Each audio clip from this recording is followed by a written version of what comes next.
Ja, kom ind. God aften, fader biskop. Bøde?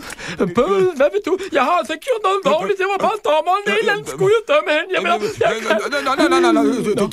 Det er bare det. Jeg satte jo ild til Jeanne, hende jomfruen, og det er bare det, der er sket noget underligt. Nej, hvad skete der? Altså, hendes hjerte, ikke? Jeg skulle brænde det til aske, men... Kom nu til sagen, Bøde! Jeg har prøvet alt, ikke? Olie, svovl og brænde, men det kan ikke. Det er umuligt at brænde hendes hjerte. Du god. Så talte hun måske sandt. Jeg er bange for, at vi har brændt en helgen. Guds straf bliver forfærdelig. Jeg er meget bange nu. Det er jeg også, fader. Må jeg godt sove endnu stejnat? Ha! De skulle have været i helvede. Hele bundet. Men Jeanne bad så mindeligt for dem. Hun var usædvanlig from. Så de slap. Ja, for Jeanne d'Arc endte i himlen ved din side, Gud.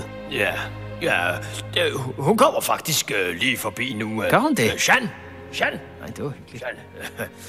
Jeanne, sig lige dags til Børneradios lyttere. Hej, går det godt dernede?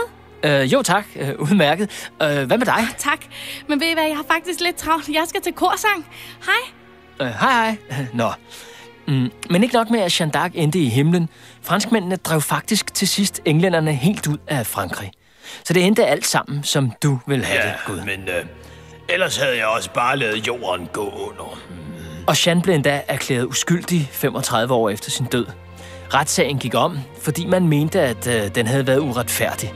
Hun blev altså renset efter sin død. Ja, det var dommernes held.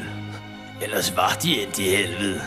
Det hele endte endda så lykkeligt, hvis det er de rigtige ord, at Jeanne i 1920, altså for snart 80 år siden, blev udråbt til helgen. Ja, jeg husker det tydeligt. Vi slog os løs med salmesang hele natten. Ja, det har været festligt, kan jeg forestille mig. Men Børneradio er slut for i dag.